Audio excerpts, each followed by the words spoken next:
So hi everyone, good afternoon. So another day, another na pod nga mahugta sa amuang alaga nga mga chicken and baboy. So going na ko sa amuang little farm. So mao ni siya among little farm. So mao ni siya among little farm. So diyabi ni siya kay dagag kawatan diri sa mua. So open sa nato among tagal.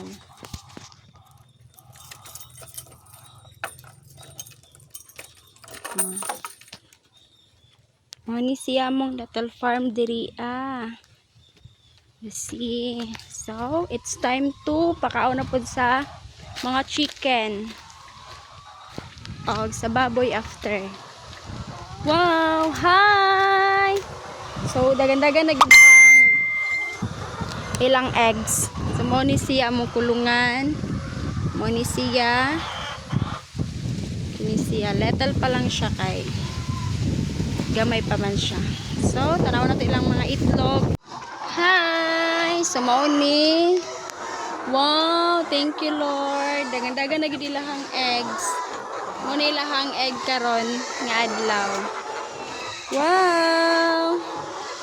Thank you, Lord. More blessings pa, Lord. Madungagan pa unta ni soon. Mauni siya. So, bani ko ninyo sa pagpunpun sa mga eggs and sa pagkonsilahag pagkaon. So, keep watch. So, mauni siya guys, ang among ginabahog sa amuang layer, amuang RTL nga chicken, layer nga feeds. So, bani ko ninyo at ang silang bawgan, kay panggutom na gid sila.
So as you can see, na sila yung mga itlog sa today lang nila nga eggs.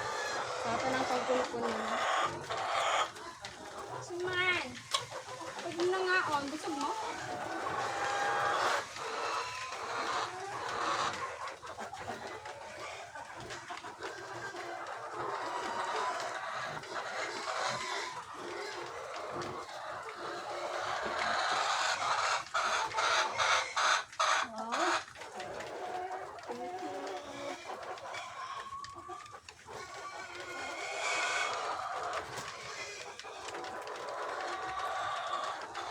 Uy!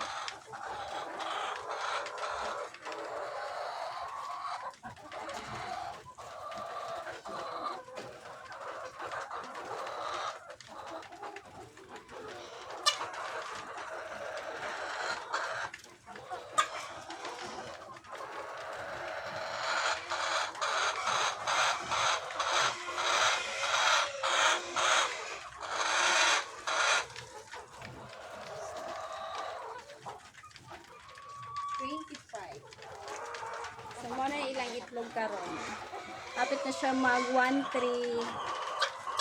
Thank you, Lord. So, wala pa siya ng itlog tanan. Mao pa lang ni ang ilang itlog karon ni adlaw. So, Text na akong tanong na basi. Kapag wala na ko.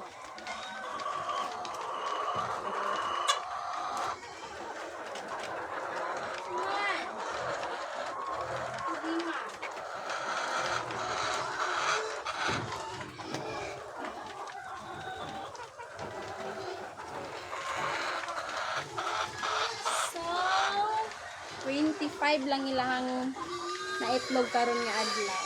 25 pa ang nangitlog. Dili pa siya tanan. So, mao na to, manglalong na po ko sa baboy kay gabi nakasamok sa mong baboy.